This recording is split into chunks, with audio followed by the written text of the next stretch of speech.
તમે આમાં શેનો સ્પ્રે મારેલો છે?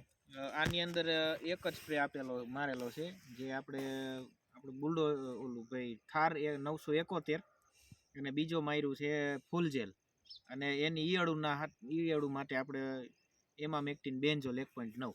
હવે તમે થાર અને ફૂલ જેલનો સ્પ્રે માર્યો, એનાથી તમને શું આ એમાં ડિફરન્સ લાગ્યો? થારથી જે અમારે બધાને પીડાશ થાય છે ને હુકાવા માંડતા હતા, એ આપણે અટકાઈ ગયું. કંઈ જ નથી, ક્યાંય છોડવો કોક ભવિષ્ય આખા ખેતરમાં 50 છોડવા ન નીકળે. અને બીજું તો કે તમે ફૂલ જેલ થી આ માલ જોઈ લ્યો તમે, માલ એ સરસ છે અને વિકાસ.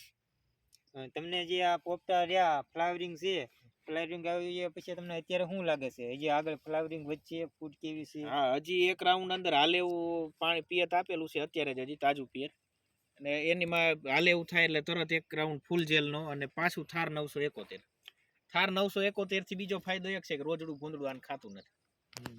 તો ફૂલ જેલ કદાચ બીજા ખેડૂતને આપણે વાપરવા કેવું હોય તો કેમ, તમને શું લાગે છે? ભલામણ કરી શકાય? આ 100% ભલામણ કરાય, અને એનાથી ઉત્પાદનમાં એનો જે ફૂલ જેલનો ખર્ચ છે એનાથી 10 ગણું ઉત્પાદન વધુ આપશે, એની ગેરંટી મારી.